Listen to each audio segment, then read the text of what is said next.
this is Cathynan Herbal ABC, and I'm Cathynan. I'm called that because that's what my oldest grandson likes to call me, which is relevant because this series, this ABC that I'm going to be doing, is because I'm putting a book together for a little legacy to my grandchildren. They've all learned a little bit, whether they wanted to or not, about herbs with their nanny, and actually have shown quite a lot of interest, and it's lovely to be able to pass on my little bit of knowledge. And that's what this is also about, is that I have got quite a lot of knowledge put together now, and I don't want it to go nowhere. So yeah, I'm making the book for my grandkids and sticking this out on YouTube, and we'll see what happens to it. Yeah, it's about sharing my love of herbs and my faith in some of the remedies that we'll be talking about. And it's a two-way thing. So please feel free to comment constructive criticism where you think that maybe I've got something wrong, want to talk about it, it's fine. And also any ideas extending our communal knowledge about each herb. And I've chosen this format, quite a simple format, so that I stay on track, because I will veer off all over the place. Quite passionate about my subject, and I can always think of something to say. So what I'm going to do is, it's going to not be, if anything, fast-paced about this whatsoever. The technology, although I'm getting some excellent help elsewhere, my knowledge, I hope, will improve during the series. Yeah, so please don't expect anything too flashy. It's not going to happen. Okay, so the format that I've taken is this. So first, every time I will tell you the herb and its name, and also any Latin names or traditional folk names, whatever that I know of. Especially as some of the folk names tell us 10 times more than the Latin names do. Well, that's not true. I mean, if your knowledge of Latin is there, of course Latin names tell you something, but the folk names tell you something that's really inherent in our history, and it's a lovely way to learn about the herbs, is to learn why they're called what they're called. Then the first thing I'll go into every time after the name is the cautions. So I will say, to start with, if you have anything serious wrong with you, of course consult a professional practitioner. My main philosophy about all these herbs is that if you keep gently looking after yourself every day, then the likelihood of you falling for some of the more serious diseases is lessened. And also, if you do fall, then your recovery time is, I think, quickened, made faster. And the whole process becomes a little bit easier. I've seen my friends drop, and my system is such that I can kind of get anything and it doesn't hit me too hard. I mean, if, you know, I could get berry and die tomorrow, and that would make me sound like a hypocrite. But on a general level, my health is pretty good, especially for my age, and I'm on no pharmaceuticals whatsoever. Okay, I will own up to the odd ibuprofen, and I've had a very rough winter, which I'll tell you more about because it is again relevant because of the herbs that I use to look after myself. And that's what this is all about as well, really, is we can look after ourselves. We don't need to go running to the doctor for everything. We were taught that we should. But now, as most of you realise, these things are letting us down. And also the pharmaceuticals that are used, quite often the side effects are far worse than the original problem. So I've got a million reasons why I respect herbs so much. I'm going to stop now because if I do it too long, the technology doesn't like it. So I'm going to come back in a second. So this is the second part of my general introduction to Cathynan Herbal ABC. After the cautions, we'll go through the cautions quickly first. So I will go through these cautions at the beginning of every herb that I talk about, primarily just to get it over with, so that we can get on to all the good stuff. And also, if you are in the category of people that this herb wouldn't be particularly good for, you can switch off if you want to. So I'll tell you straight up. I mean, the most sensitive people usually with the herbs are pregnant women, and I will always tell you if it's slightly dangerous for a pregnant women to be using each herb. And apart from that, most of the herbs I use are not dangerous. They will be dangerous to some people just about the same way as almost anything else is. If that's the case, I will tell you. Okay, so then I'll go on to the actions of each herb and their medicinal uses and what they can help prevent and sometimes cure. Quite simple, but it'll take some explaining for each herb. Then we'll go on to preparation, and the preparation that I'm using mainly is the preparations that I use, and because my lifestyle is quite hectic usually, these preparations take no time at all, and they take no great medicinal knowledge. Quite often teas, sometimes an ointment, sometimes a tincture, nothing very complicated. This will change. I've only had my most recent gardens a few years. And as, of course, they grow more mature, I have more herbs to harvest. And so my ambitions on how to use those herbs are going to change. Basically pretty basic preparation. And now the recognition of each herb.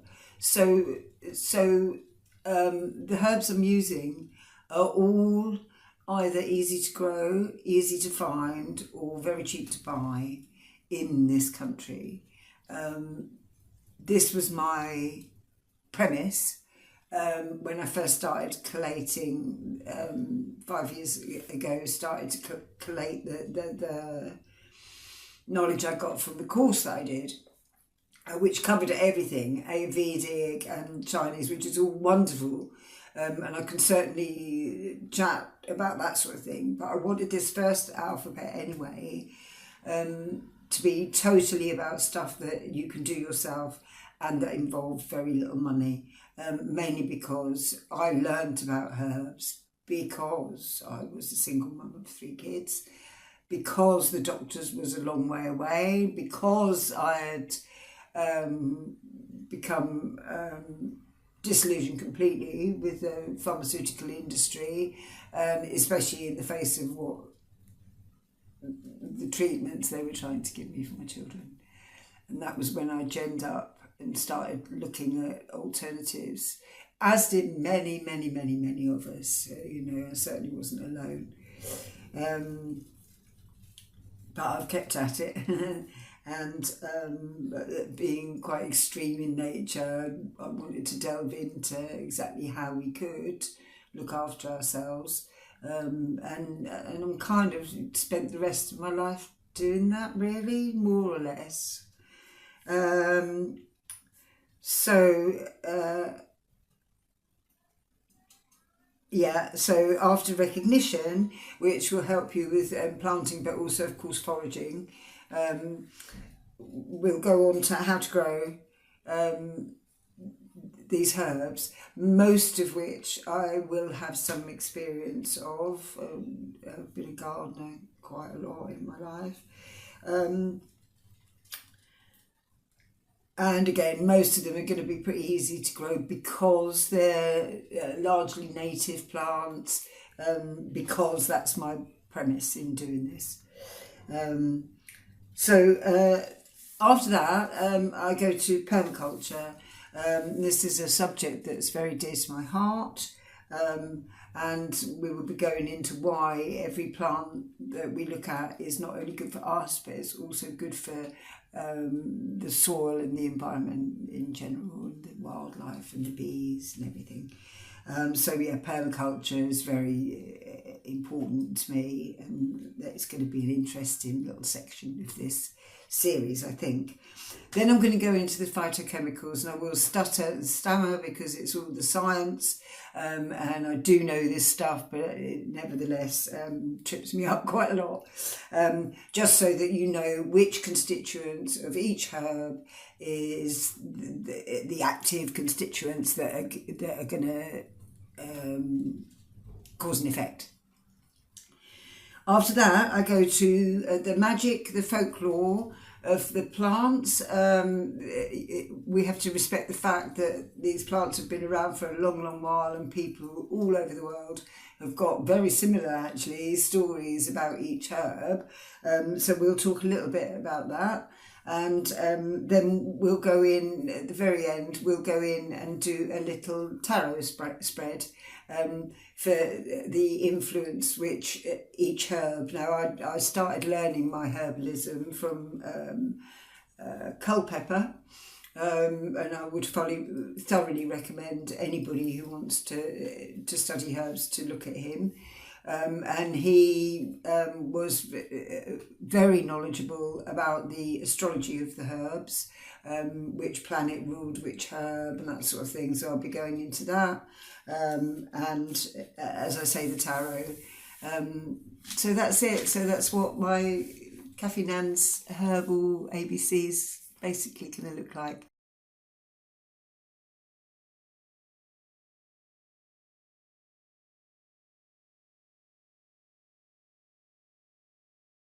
Hiya. So today we're looking at Usnea.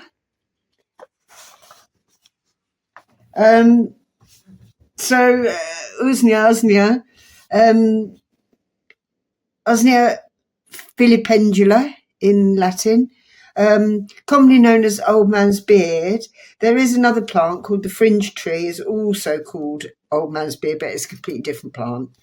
So the old man's beard that you see hanging off of trees is Usnea.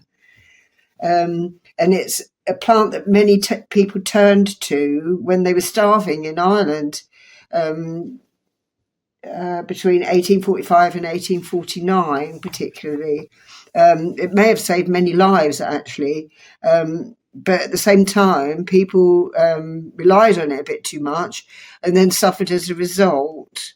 And the same thing actually in modern times, people wanting to lose weight have used Usnea and suffered the same way. Excess can cause irritation to both the liver and the kidneys. This is true also of lichens generally. Usnea is a lichen. Certain people also may have an allergic reaction. They may suffer a rash if they use it externally, topically, or if they're ingesting it, it might be worse, and they could suffer from nausea and diarrhea. So if you experience any of these side effects at all while you're using it, stop using it immediately. And in any case, never exceed the dose or take it for a prolonged period of time. Okay, so how to prepare Usnea. The dried hunks of Usnea are just like little, almost like a fur ball, can be used directly on a wound. The whole plant can be used. So you just literally take your lump of Usnea and put it on a wound. Now, this would be a great sort of Bear Grylls style remedy if you ever hurt yourself out walking. It's a really good one to know. Incidentally, spider webs are pretty good too. The whole plant can be used, as I said. When making the tincture, it's a good idea to rinse your Usnea in boiling water first, in order to release the properties, because it's got this softer green sheath outside, but the hard white core is quite tough, so it needs softening up a little bit. Rinse it in boiling water, and then afterwards wring it out so that there's no water left in it, or very little, and then put it in 1 part Usnea to 5 parts of vodka. I'm giving up with saying the percentages because you can get 40% vodka these days, but most of them have gone down to 37.5 if you notice. Some people would say further up, go higher with your alcohol content, but I'm not sure how to use that and where to get it. I know there's a thing called Ever Clear or something that you can use, but I'm a little bit suspicious, and the vodka's always worked for me. 1 part Usnea to 5 parts vodka in a jar with a tight fitting lid. Keep it to macerate, which is what they call the process, in the dark cupboard for 4 to 6 weeks, shaking it now and then strain it and bottle it. This can be used as spray. So equally, on a wound or whatever, but we'll go into that with the actions. So, as I said, Usnea has this white inner band and a light greenish outer sheath. The outer green sheath is easy to grind into a powder, but the inner cord won't. So again, it's better to go in this white cord, which is quite precious, as you'll see later. It's better to go into a tincture, or you can make a tea. You can make a tea from the whole herb, and they're saying here 1 to 40 parts of boiling water, and steep it for 20 minutes, and then you'll get the properties out of that white cord as well that's in there. Coming back with the actions.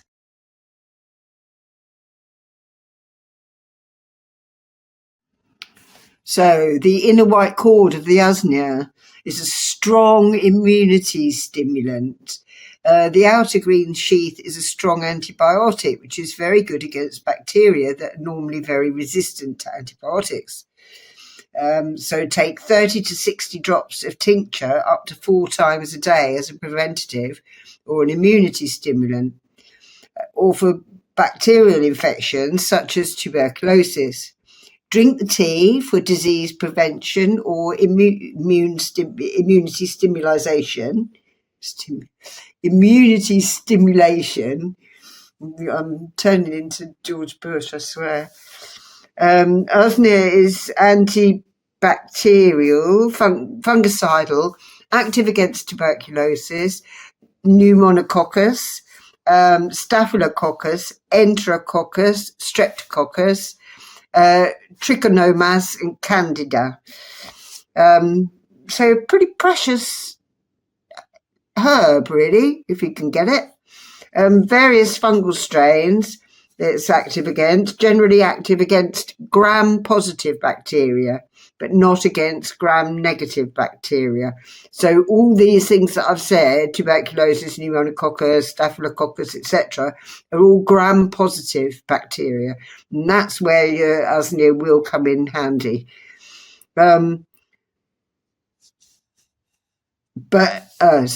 not against gram-negative bacteria, but maybe specifically effective against Salmonella, which is a gram-negative bacteria, and E. coli, Escherichia coli, E. coli. So those two gram-negative bacteria, Usnea can be helpful with. It's also effective treatment. So part of the reason that I've put the text in between each section of the videos is so that if you're not getting what I'm saying, you can go read it at your leisure. And of course, you can always stop me and turn me back, whatever. So it's also effective treatment for skin infections, abscesses, upper respiratory and lung infections, vaginal and fungal infections, and it's recommended to soak Usnea in garlic juice or a strong garlic decoction for a large gaping wound. The tincture is valuable for external use as a wash or a powder for bacterial or fungal infections. The powder can be liberally sprinkled on infections as needed, except for impetigo, staphylococcus, or streptococcal skin infection, which will respond better to the full strength tincture. Or you can dilute the tincture by 50%, depending on how you think. If it's on a child, it might be best to dilute it at least the first time, to see how it goes. I mean, it is going to be alcohol going on to that impetigo, which in itself helps to dry these things up. I remember my mum used to tell me to put perfume on a cold sore when I was a kid, when it seemed to work. And these days I use echinacea, which echinacea is actually really good for cold sores. But anyway, it's in the alcohol again, and that seems to help dry it up. So yeah, you'd have to use your discretion on whether you're going to use the full strength tincture or dilute it up to 50%. So you put it direct onto the infection with a cotton swab. Usnea tea is a good preventative for all these above conditions. So if you think the hygiene isn't great around somewhere that you're staying, something like that, you could be drinking Usnea tea just as a little bit of a preventative. I tend to do that with my echinacea. I'll take a bottle of it with me, and if it's dodgy times, like COVID on the bus, or dodgy areas, like the red light district of Ethiopia, then I tend to take these things as a bit of a preventative. Or like at the first sign of anything wrong with your tummy, So the tincture can also be used as a douche for vaginal fungal infections and as a spray for the wounds, the same way you can put the straight Usnea on it, where you're not always going to be near a tree with some Usnea on it. But if you've used your foresight and taken the Usnea home and made a tincture out of it, you've got that tincture that you can spray onto a wound or an infection. Okay, going to come back with Recognise and Forage.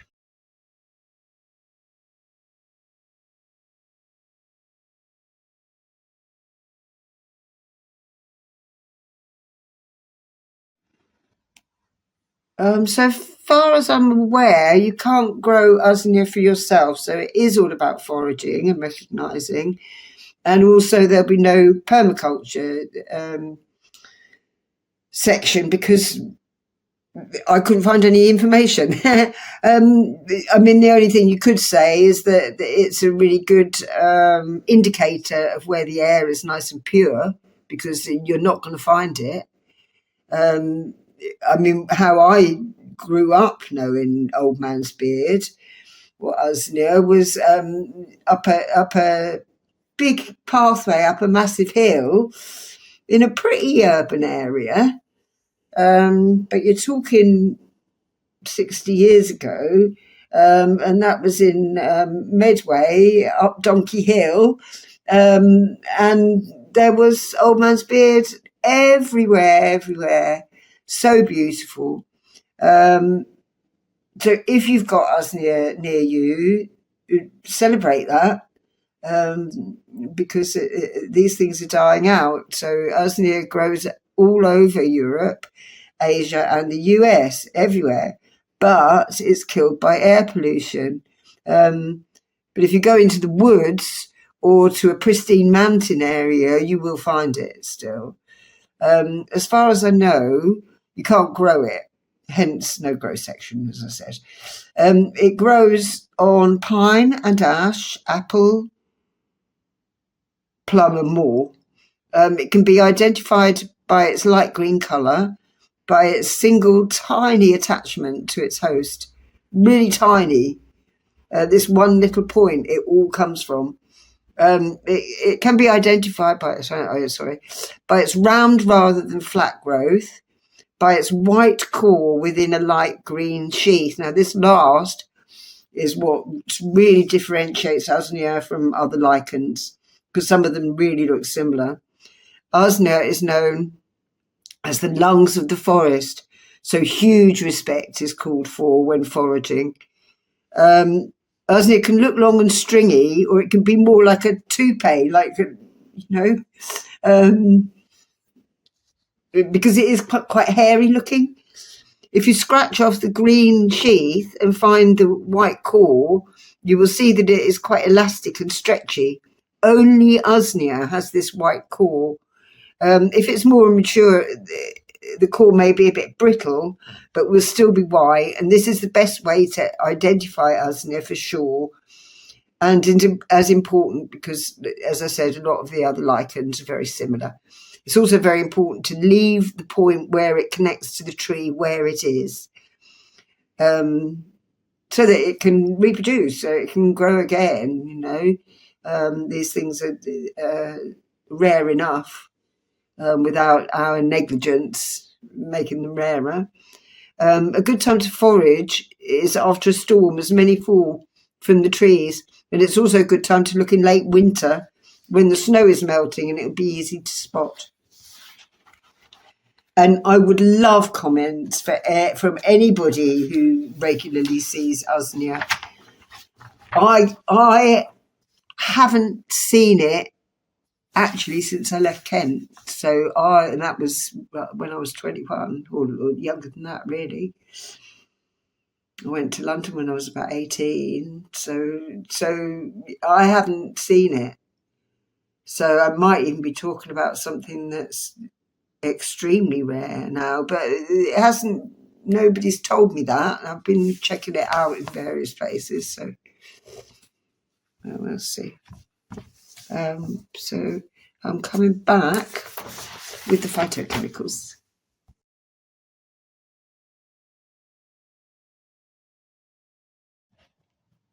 Okay, so the main constituents of Usnea that are of medicinal interest are usnic acid, aka sodium usneate, polyphenols, and polysaccharides.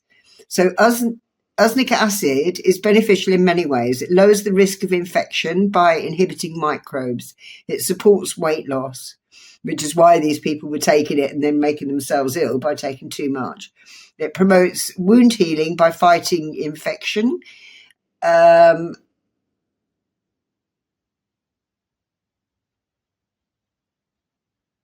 Oh, I see. It promotes wound healing by fighting infection-causing bacteria, reducing inflammation and stimulating closure of the wound.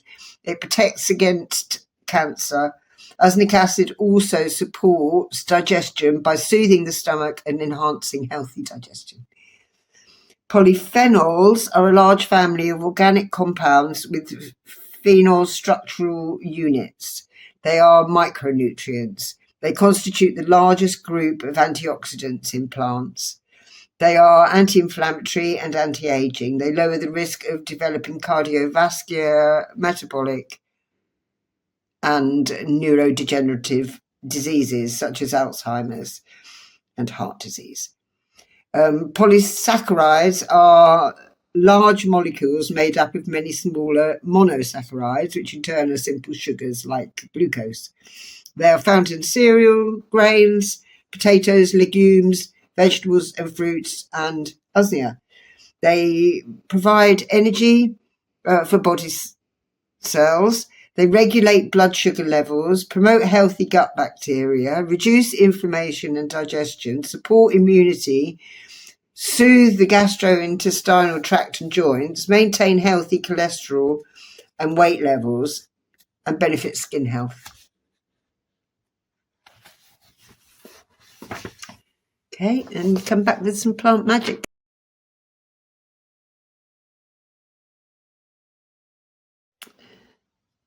So lichen in general can be hung in the home to ward off malevolence and to encourage good health. It's said that forest spirits use Usnea as a ladder that allows them to climb trees in order to whisper to the wind. It's rather nice. Usnea, because it hangs really quite low from some trees, so you can just imagine little forest spirits jumping on the bottom of the Usnea, hauling themselves up into the trees. Usnea is actually a symbiotic relationship between fungi and algae, which cannot survive without clean air and is therefore a symbol of purity and serenity. And that's it. And I'll come back and do the tarot.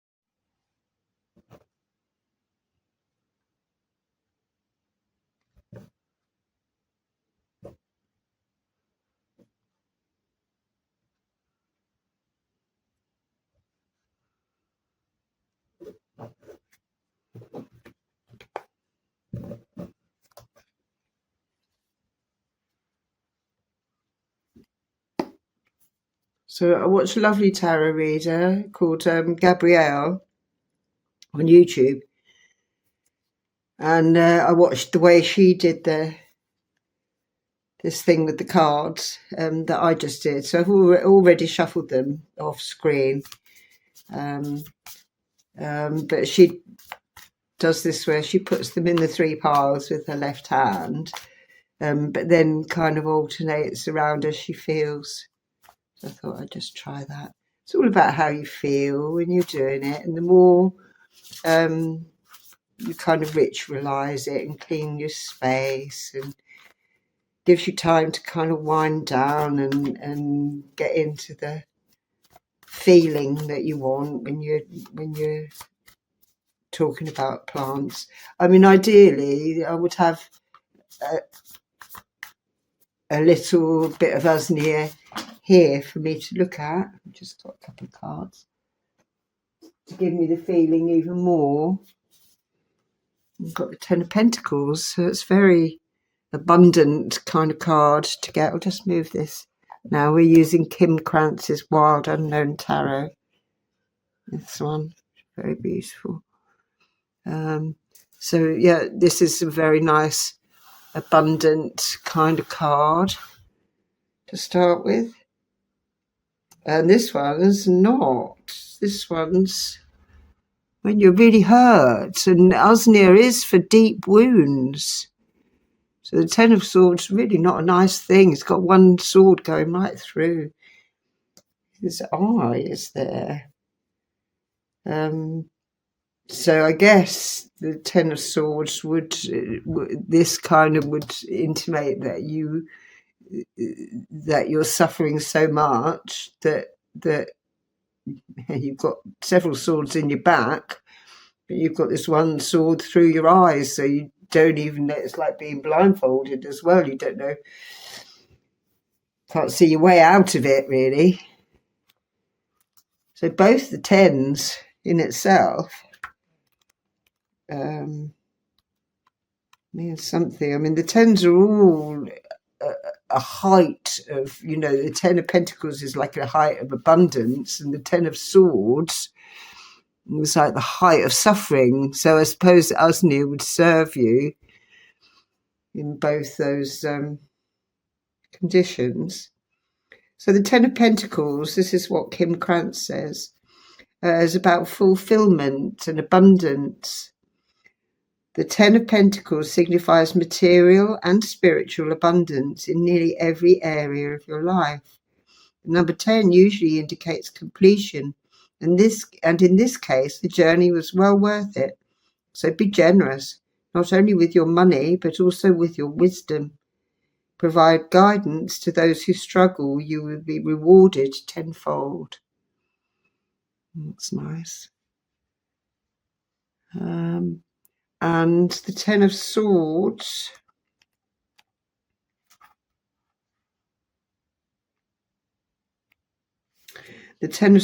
ruin, rock bottom, melodrama. When the Ten of Swords appears, you finally hit rock bottom. You've let others walk all over you while you play the victim. Is it possible that you love the backstabbing and drama too much to move forward without it? If not for drama, what would you focus on? It's time to find out. So I guess he's blinded by all the melodrama and the place he's found himself in. And I can safely say we've all been there, and especially as you get older. We all go through these things. So I'll find another couple of cards, and maybe the animals spirits to tell us about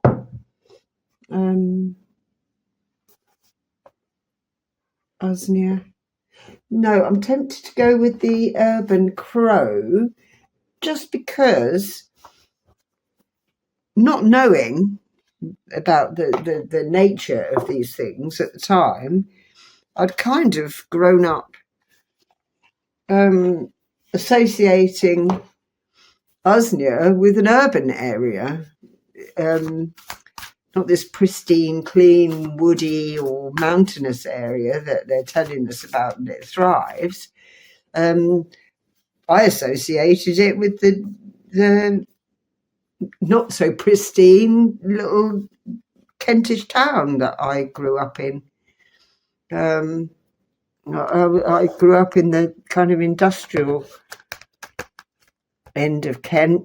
But, of course, this particular footpath that I went up was quite pristine, and especially all that time ago, the air pollution certainly wasn't what it is now.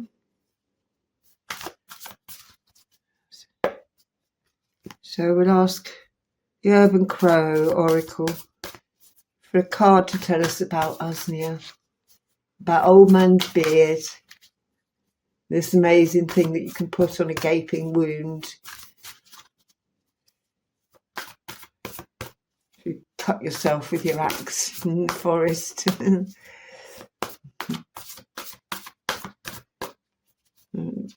People do have nasty things happen to them in the forest.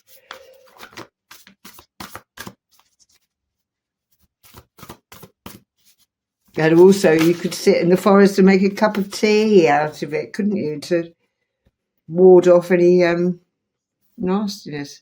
Survival sounds quite a good one to come out after I was talking about the Bear Grylls nature of the use of Usnea. So survival. The crow is trapped in a bush as the hungry fox patiently waits for his meal. When we're in survival mode, we're restricted. We, like the crow, cannot fly. This card calls your attention